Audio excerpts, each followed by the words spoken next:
Assalamu alaikum. Today we have to talk on soil genesis. Soil genesis means soil formation किस तरह होती है। ये सॉइल जिसके ऊपर हम एग्रीकल्चर करते हैं, क्रॉप्स उगाते हैं, मुख्तलिफ किस्म की फसलें उगाते हैं, सब्जियां उगाते हैं, दरख्त उगाते हैं। ये सॉइल आखिर बनती कैसे है, इसके ऊपर बात करनी है हमने, क्योंकि यही चीज हमें सॉइल माइक्रोबायोलॉजी को डिटेल से समझने में बेहतरीन तरीके से मदद देगी। उस प्रोसेस को जिसमें सॉइल बनती है उसे हम सॉइल जेनेसिस के, फॉर्मेशन ऑफ सॉइल। और इसको हम किस अंदाज में पढ़ेंगे? A modern soil microbiology perspective. इसमें हम क्या क्या चीज पढ़ लेंगे? Preparation from concept in modern soil microbiology, pedogenesis, microbial weathering, aggregation and biogeochemical cycling. इन चीजों के ऊपर बात करेंगे। ये सारे फैक्टर्स हैं: pedogenesis, microbial weathering, aggregation, biogeochemical cycling. ये 1 2 3 4, ये 4 एस्पेक्ट्स, ये 4 प्रोसीजर ऐसे हैं जिसके थ्रू सॉइल की फॉर्मेशन हो। Number 1, pedogenesis, microbial weathering, aggregation and biogeochemical cycling. Soil formation की ये 4 मेन स्टेप्स हैं। सो इसके ऊपर हम one by one detail discussion करते हैं। Let we have to talk from the first one. What is soil genesis? Soil formation, pediogenesis is the formation and evolution of soil over the time. With passage of time, how soil forms, soil जो बनती है, जमीन जो बनती है, वक्त के गुजरने के साथ साथ उस प्रोसेस को, उस अमल को हम पीडियोजेनेसिस कहते हैं, या सॉइल फॉर्मेशन कहते हैं, या सॉइल जेनेसिस कहते हैं। Driven by parent material. Number 1, कहाँ से बनती? एक पेरेंट मटेरियल, वहां जो भी चीज मौजूद है उस जमीन के ऊपर, उससे सॉइल फॉर्मेशन है। जमीन एक अलग चीज है, प्लेनेट का नाम है, ठीक है। और सॉइल वो प्रॉपर्टी जो किसी भी लिविंग ऑर्गेनिज्म को, प्लांट को, बैक्टीरिया को, माइक्रोब को, इंसेक्ट को ग्रो होने के लिए फैसिलिटेट करती है, उसको हम सॉइल कहते हैं, जिसमें न्यूट्रिएंट बैलेंस फॉर्म में। नंबर 1, उसके बनने में जिस चीज का कलीदी किरदार है, टाइम बाई पेरेंट मटीरियल।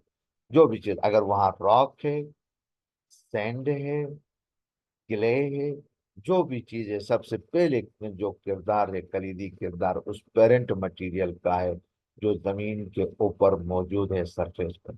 अगर वो रॉक्स हैं तो प्राइमरली जो कंट्रीब्यूशन होगा वो रॉक्स का होगा। अगर वो सैंड है तो प्राइमरली कंट्रीब्यूशन वहां से सैंड का होगा।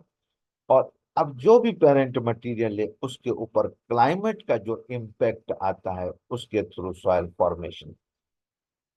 क्लाइमेट का कैसे? जैसे rocks, suppose we are looking rocks, climate सर्दी होती, तो सर्दियों में टेम्परेचर कम होने की वजह से these are going to shrink.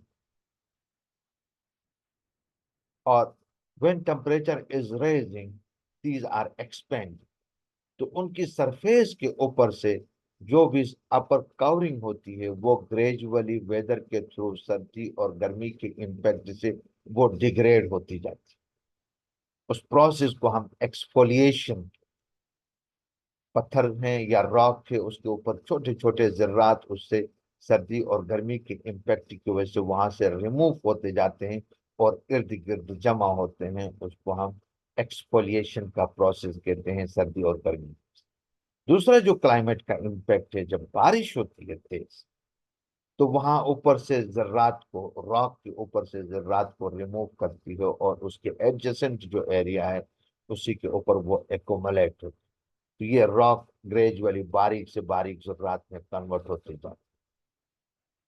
तीसरी चीज, जब तेज हवा चलती है, विंड होती है, तो मजीद इस रॉक के जर्रात जो है ना, इसको ब्रेक डाउन कर, ये रॉक मजीद ब्रेक डाउन होती जाती है तेज हवाओं की वजह से। उसकी सरफेस के ऊपर से स्मॉल पार्टिकल्स रिमूव होते चले जाते। और दूसरा, रॉक्स के अंदर जो क्रैक्स होती है, जब वहां बारिश का पानी चला जाता है तो वो उसको मजीद क्रैक करता है, मजीद उसको तो ये क्लाइमेट का विद पैसेज ऑफ टाइम, यानी कई हजारों करोड़ों साल के गुजरने के बाद वो रॉक ग्रेजुअली डिसइंटीग्रेट होकर सैंड में और उसके बाद सिल्ट में और उसके बाद उसके अंदर दूसरी चीजें भी ऐड हो जाती हैं। तो क्लाइमेट की वजह से सॉइल जेनेसिस, सॉइल फॉर्मेशन का एक प्रोसेस चलता रहता है। तीसरी चीज, organism, either those are microorganisms, either those are bacteria, fungi, whatsoever organisms, these are also playing a key role in soil formation. वो वहां पर माइक्रोब्स हो, फंगस हो, जो कुछ भी हो, वो वहां से एट्रोफी, केमो ऑटोट्रॉफिक प्रोसेस के थ्रू न्यूट्रिएंट वहां से हार्वेस्ट करते हैं, उन रॉक पार्टिकल से, सैंड पार्टिकल से, सिल्ट पार्टिकल से वहां पर वो ऑर्गेनिक मैटर को रिलीज करते हैं, और वो एक एग्रीगेट अब ऑर्गेनिक मैटर और इनऑर्गेनिक मैटर दोनों कंबाइन होते होते सॉइल फॉर्मेशन का प्रोसेस आगे बढ़ता है वक्त के साथ। टोपोग्राफी, वो सरफेस किस तरह, क्या वो सरफेस की जो भी मिनरल, जो भी पार्टिकल्स, जो whatsoever small particles are coming out from that rock, from that soil, from that surface, that वो वहीं पर रहता है, that will stay over there or it will move and time। ये तीन चार फैक्टर। पहली चीज, ड्राइंग फ्रॉम पेरेंट मटेरियल, जो भी पेरेंट मटेरियल है उससे सॉइल फॉर्मेशन है। क्लाइमेट का बहुत कलीदी किरदार है, जो दो तीन चार चीजें मैंने आपको बता दी, टेम्परेचर का बता दिया, बारिश का बता दिया, विंड का बता दिया, उसके बाद माइक्रो ऑर्गेनिजम्स का बता दिया। और micro organisms also playing a vital role in soil formation or time main factor. It takes a huge time. Modern soil microbiology emphasizes microbes are active soil forming agents. Our latest microbiology, due to the advancement in science, the soil microbiology explains and elaborates that in soil formation, main role is played by microorganisms. Microorganisms are tiny angels which are responsible to form soil, to maintain soil, to balance the soil. Microbial communities regulate mineral transformation and horizon development. Microbial communities क्या करते, regulate mineral transformation, minerals को one form से दूसरे form में transform करती हैं। कैसे? Organic matter में अगर मिनरल्स मौजूद हैं तो उसके डेथ होने के बाद उसको इनऑर्गेनिक मिनरल्स में कन्वर्ट कर देते और एक लेयर बन जाती है सदियों के गुजरने के बाद। For suppose there is a one type of organic material that decomposes by means of the microorganism and forms a layer, एक horizon बन। अब सदियां गुजर जाती हैं, सदियों के बाद वहां ऊपर सरफेस के ऊपर ऑर्गेनिक मटेरियल चेंज हो जाता है। So second layer of second horizon forming is start, दूसरी लेयर बनना शुरू हो जाती। So microbial communities driving main role in formation of this soil. Second, microbial weathering of rocks. From this heading, it is clearly understood that microorganisms are responsible to break down the rocks through weathering. देखते हैं इसे, ये कैसे बनता है। Micro organisms में हम जानते हैं बैक्टीरिया हैं, फंजाई हैं, लाइचिन्स हैं। ये किसी भी रॉक की सरफेस के ऊपर ग्रो करते हैं। Why? Sunlight is there, air is there, water content is coming in form of the rain over here, so these are growing on surfaces of the rocks. अगर हमने पहाड़ी इलाकों में सफर किया है तो कई जगहों में ये चीज देखी होगी कि पहाड़ों के ऊपर, पत्थरों के ऊपर ग्रीन किस्म की, ब्राउन किस्म की, रेड किस्म की मुख्तलिफ चीजें ग्रो होती हैं। वो रॉक नहीं होती बल्कि वो क्या है, या तो बैक्टीरिया है, फंजाई है, या लाइचिन्स है, वो वहां पर ग्रो कर। ठीक है, ये बात समझ में आ गई? It is clear now. दूसरी चीज, these microorganisms which are present, which are growing on surface of the rocks, they produce organic acids. as a primary metabolite or secondary metabolite. These are producing organic acids. And these organic acids are reacting with rocks and break down them. ये एक कलीदी किरदार, पहाड़ के ऊपर, पत्थर के ऊपर, rock के ऊपर जो माइक्रो ऑर्गेनिजम्स ग्रो करते हैं, वो माइक्रो ऑर्गेनिजम्स ऑर्गेनिक एसिड्स को जनरेट करते हैं, प्रोड्यूस करते हैं। वो ऑर्गेनिक एसिड्स रॉक में जाते हैं, उसके साथ रिएक्ट करते हैं और उसको ब्रेक डाउन, उसकी स्मॉल, उसको डिसॉल्व करते हैं, उसको ब्रेक डाउन करते हैं और इर्द गिर्द जो भी जमीन मौजूद है वहां पर चले जाते हैं। And siderophore chelate iron, aluminium and micronutrient.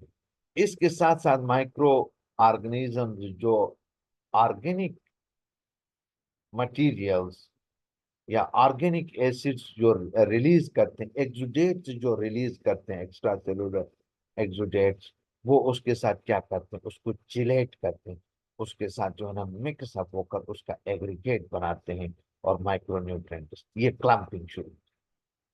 पहला क्या हो, पहला प्रोसेस, पहला स्टेप क्या था कि ऑर्गेनिक एसिड प्रोड्यूस हुआ, रॉक की मिनरलाइजेशन हो गई, रॉक ब्रेक डाउन हो, रॉक के ब्रेक डाउन होने के बाद जो स्मॉल पार्टिकल्स यानी एलिमेंटल फॉर्म्स जो सॉइल में आ गए। अब उसके बाद उसके जो ऑर्गेनिक मॉलिक्यूल्स हैं which has been produced by micro organisms, these are making a jelly like substance with soil, जिसके अंदर आयरन भी फिक्स होता है, जिसके अंदर एल्युमिनियम भी, उसके अलावा माइक्रोन्यूट्रिएंट जिसमें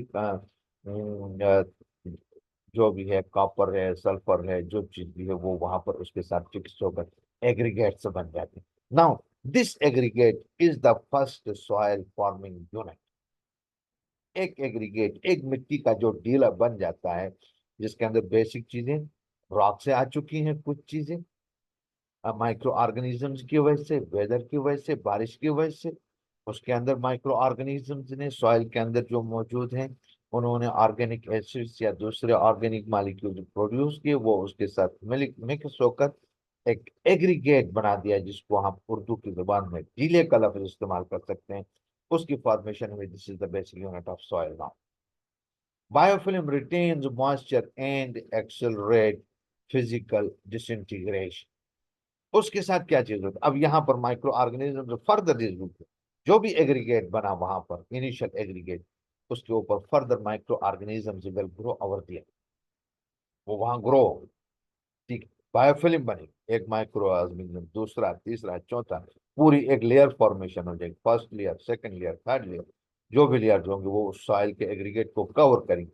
अब ये न्यूट्रिएंट अब सॉइल को, ये मॉइस्चर को रिटेन करते हैं, न्यूट्रिएंट को भी रिटेन करते हैं यहाँ, और उसको डिसइंटीग्रेट होने से, ब्रेक डाउन होने से, क्योंकि उसके अंदर अब मॉइस्चर आ चुकी है, तो वो बिल्कुल एक सख्त सा मिट्टी का टीला बन चुका है। Now it is unable to be degrade. अब ये वहां पर एग्जिस्ट कर, उसके साथ दूसरा बनेगा, तीसरा बनेगा, चौथा बनेगा, ग्रेजुअली ये फॉर्मेशन बढ़ती जाएगी। If soil was a one aggregate, after several thousands year, hundreds year, it will increase into the large number and will form soil. So इस स्लाइड से जो हम चीज अंडरस्टैंड करते हैं वो बेसिकली ये है कि micro organisms are responsible to break down the parent material into elemental form, and produced organic materials are helping for the aggregation and distillation of these minerals. And when these aggregates will increase, it will convert into the soil because it contains now moisture, it contains now micronutrients, it contains the macronutrients, it contains aeration. So any type of seed, either that is herb, shrub, a crop, whatsoever will go over there, that will support it to grow. तो soil formation का main concept यहाँ से generate होता है, इस चीज को main अच्छी तरीके से समझ। So we are looking the third one, what is this, humification and organic matter formation. अब यहाँ पर ये सॉइल का जो एग्रीगेट बना, जिसमें मैक्रोन्यूट्रिएंट्स हैं, माइक्रोन्यूट्रिएंट्स हैं, जो कि ऑर्गेनिक एसिड्स के साथ या ऑर्गेनिक मॉलिक्यूल्स के साथ, माइक्रोब के साथ एग्रीगेट हो चुके हैं। और अब यहाँ से ऑर्गेनिक मैटर की फॉर्मेशन कैसे होती है, humification and organic matter formation. Microbe decompose plant and animal residues, ये जो एग्रीगेट से बने, these are supporting to grow every type of plant, चाहे वो स्मॉल हो चाहे वो बड़ा हो। क्यों? उसके अंदर माइक्रो न्यूट्रिएंट्स थे, मैक्रो न्यूट्रिएंट्स थे, वाटर कंटेंट था, और रूट रूट प्रोलिफरेशन के लिए उसमें पोर्स मौजूद थे। Organic matter has been grow, after some time this organic matter will die, and microorganisms which are present over there, these will decompose these plant and animal residues, उसको decompose करें, उसको partially decompose करेंगे और completely decompose करेंगे, और वो वहीं उस सॉइल के साथ मिक्स हो जाए। ये होगा transformation of litter into humus stabilise carbon, और ये ट्रांसफॉर्म होगा इनटू ह्यूमस, और उसके अंदर फिर कार्बन भी ऐड, जो ऑर्गेनिक फॉर्म में कार्बन फोटोसिंथेसिस के थ्रू बना, कार्बन डाइऑक्साइड एटमॉस्फेयर से इस्तेमाल हुई फोटोसिंथेसिस के नतीजे में ऑर्गेनिक मैटर बन गया फोटोसिंथेसिस के नतीजे में। और organic matter now it contains carbon, और वो कार्बन अब सॉइल के अंदर ऐड हो। ये चीज समझने की कोशिश करते हैं। रॉक्स डिसइंटीग्रेट हुए, एलिमेंटल फॉर्म में कन्वर्ट हो गए, माइक्रोब्स ने macro and micro molecules, organic molecules release किए, एग्रीगेट हुए, और उसने जो है ना एक एग्रीगेट बनाया which contains now many thing, minerals हैं, वाटर है, एरिएशन है, ये सपोर्ट कर रहा ऑर्गेनिक मैटर को। ऑर्गेनिक मैटर ग्रो हुआ। अब just after growth of organic matter it starts, कोई भी प्लांट जब ग्रो होना शुरू हो जाता है तो वो फोटोसिंथेसिस के प्रोसेस से एटमॉस्फेयर के अंदर जो कार्बन डाइऑक्साइड है, जो कार्बन है, उसको एक्युमुलेट करता है, उसको फिक्स करता है। उससे क्या बनता है? We know through photosynthesis glucose is form, glucose is small unit, और उसके साथ ग्रेजुअली जब बहुत सारे मॉलिक्यूल्स ग्रेजुअली कॉम्प्लेक्स फॉर्म में चले जाते हैं तो फिर हेमीसेलुलोज और सेलुलोज फॉर्म तक पहुंच जाते हैं। Now it contains a stable form of carbon which goes into the soil later on. अब ये ऑर्गेनिक मैटर बन गया। Fungal enzymes degrade lignin and cellulose, अब ये जो सेलुलोज बन गया फोटोसिंथेसिस के थ्रू ऑर्गेनिक मैटर बन गया। अब just after death of these animals and plants, again fungi क्या करते हैं? Fungi they are producing enzymes. जो भी फॉरेस्ट वहां ग्रो हो, जो भी ग्रास वहां ग्रो हुई है, उसकी डेथ के बाद फंजाई उसको डिकम्पोज करते हैं और दोबारा एलिमेंटल फॉर्म में कन्वर्ट करते हैं, और carbon now it is part of this soil, अब ये जमीन के अंदर जाकर fix. Humic substance influence colour, और जो ब्राउन कलर जो ऑर्गेनिक एसिड्स दूसरे प्रोड्यूस होते हैं, मैक्रोमालिक्यूल्स ऑर्गेनिक और माइक्रोमालिक्यूल्स जो वहां पर रिलीज होते हैं, वो जमीन को एक स्पेसिफिक टाइप का कलर देंगे, जो भी ऑर्गेनिक मैटर वहां पर अवेलेबल है। कैटाइन एक्सचेंज कैपेसिटी को डिफाइन कर लेंगे उसकी, और एग्रीगेशन को इंक्रीज करते जाएंगे, तो ये सॉइल बनती जाती।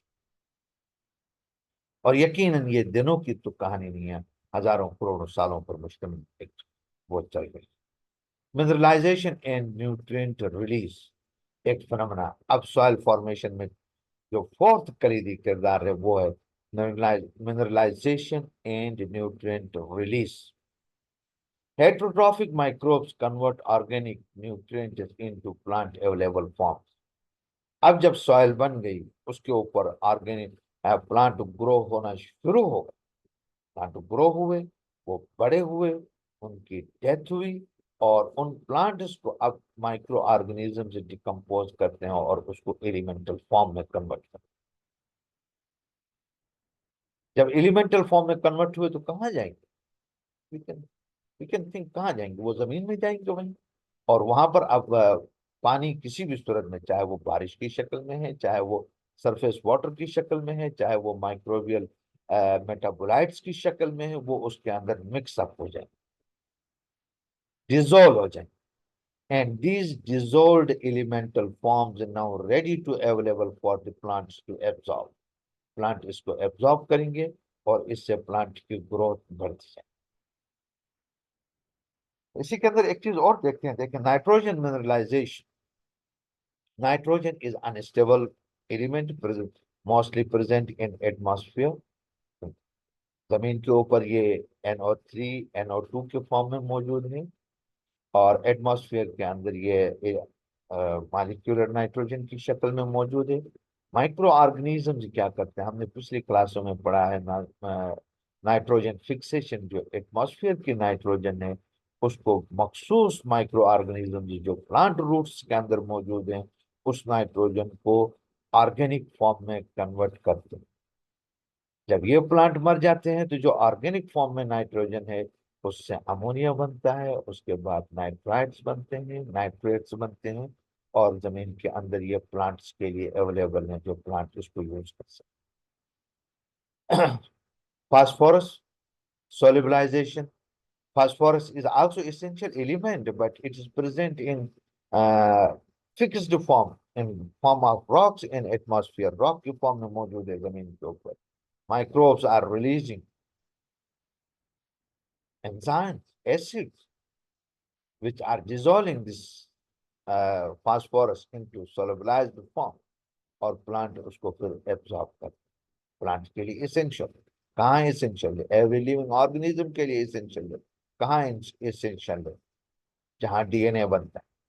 डीएनए के अंदर जो फास्फोडाइस्टर बॉन्ड दो न्यूक्लियोटाइड्स के दरमियान जहां पर फास्फोडाइस्टर बॉन्ड बनता है सबसे ज्यादा मिकदार में फास्फोरस डीएनए की फॉर्मेशन में इस्तेमाल होती है। अगर फास्फोरस नहीं होगा किसी भी सॉइल के अंदर, किसी भी न्यूट्रिएंट, किसी भी फूड के अंदर, तो उसकी ग्रोथ होना मुमकिन नहीं। Supports long term fertility during soil profile development. और ग्रेजुअली जब ये इस प्रोसेस के थ्रू जब सॉइल फॉर्मेशन होती है वहां का ऑर्गेनिक मैटर वहीं पर ही डंप होता है, वहां डिकम्पोज होता है, वहां न्यूट्रिएंट रिलीज होते हैं, वहां दोबारा प्लांट ग्रो कर लेते हैं। तो ये जो सॉइल फर्टिलिटी है it retains for more longer time. अगर दूसरे एनवायरमेंटल फैक्टर इसको इफेक्ट नहीं करते हैं, सपोज फ्लड वो आ जाए और सारे न्यूट्रिएंट इसको जो है ना वॉश आउट कर ले, या कोई और सॉइल डिग्रेडेशन का process. Now, soil aggregation and structure. Fungal hyphae physically bind part. Fungal hyphae, you know, and we know very well. Hyphae जो है ना वो long होते हैं, thread like structures होते हैं और spreaded form। ये जमीन के अंदर जहां पर भी चले जाते हैं ये जाले की शक्ल में चले जाते हैं और सॉइल को जो है ना कंपैक्ट करते हैं। सॉइल के जो भी पार्टिकल्स हैं उसको अपने साथ एडहियर करते हैं या उनके साथ ये एडहियर हो जाते हैं और एक नेट बना देते हैं। Now it is not possible, ये आसान नहीं है कि कोई भी सॉइल का पार्टिकल उस नेट से निकल कर बाहर चला। Fungal hyphae physically bind particle उसके साथ बाइंड हो जाते हैं, अटैच हो जाते हैं और उनकी फर्मनेस को मजबूत करते हैं। जैसे जैसे ये फंगस अपने जाले को फंगल हाइफी स्प्रेड हो जाते हैं, एक बहुत बड़े एरिया के सॉइल को कवर कर लेते हैं और वो स्टेबलाइज एक बहुत बड़ा एग्रीगेट बनता है। एग्रीगेट नहीं बल्कि एक नेट बनता है, एग्रीगेट्स का एक जाला बनता है। बैक्टीरियल ईपीएस एक्स्ट्रा सेलुलर पोरी पॉलीसेक्राइड्स या जो भी मॉलिक्यूल्स होते हैं एक्ट एज बायोलॉजिकल ग्लू। और बैक्टीरिया जो मेटाबोलाइट्स रिलीज करते हैं चाहे वो उसमें कैप्सूलिंग मटेरियल है, जेलेटिन है, जो भी मटेरियल है वो रिलीज करते हैं। वो उन एग्रीगेट्स को जो फंगल हाइफी के साथ नेट की शक्ल में जुड़े हुए हैं उनको मजीद अटैच करते हैं, एडहियर करते हैं, कंपैक्ट करते हैं। जिस तरह ग्लू की मदद से हम चीजों को जोड़ते हैं इसी तरह these soil aggregates are adhered, attached with each other in it's just like glue. ये अब ये डिग्रेड नहीं हो जाते, अब ये यहाँ से डिस्पर्स नहीं हो सकते, विंड के थ्रू, पानी के थ्रू आसानी से बहुत दूर तक नहीं जा सकते। Stable aggregates improve porosity. जब स्टेबल एग्रीगेट्स बनते हैं किसके थ्रू? फंगल हाइफी के थ्रू और माइक्रोबियल एक्सुडेट्स के थ्रू। जब ये स्टेबल एग्रीगेट्स बनते हैं तो उनके दरमियान पोरोसिटी होती है, जहां पर एरिएशन हो सकती है, वहां पर वाटर रिटेन हो सकता है, पानी फॉर लॉन्ग टर्म रह सकता है। ठीक है। अब ये soil, now this is suitable to give support for every type of living organism, bacteria है, फंजाई है, प्रोटोजोन है। क्यों? उसके अंदर अब पोर्स भी हैं, कैविटीज भी हैं, जहां पर एरिएशन भी होती है, माइक्रो न्यूट्रिएंट्स भी हैं, मैक्रो न्यूट्रिएंट्स भी हैं, वाटर भी है, हवा भी। So every type of organism can grow now over. Micro aggregates protect soil organic carbon from decomposition. और ये जो माइक्रो एग्रीगेट्स बनते हैं ग्रेजुअली मैक्रो एग्रीगेट्स में कन्वर्ट हो जाते हैं, protect soil organic carbon from decomposition. अब इसके अंदर जो भी ऑर्गेनिक मैटर के पार्टिकल्स, चाहे वो सेमी कंप्लीट डिकम्पोज्ड हैं, सेमी डिकम्पोज्ड हैं, ठीक है, इस जो भी ऑर्गेनिक मटेरियल इसके अंदर मौजूद है, इससे कार्बन एनवायरमेंट की तरफ रिलीज नहीं होता, इन एग्रीगेट्स के अंदर ही ट्रैप हो जाता है। तो I hope you could understand up to this, and यहाँ से आगे हम अपने नेक्स्ट स्लाइड में और नेक्स्ट लेक्चर में गुफ्तगू करते हैं।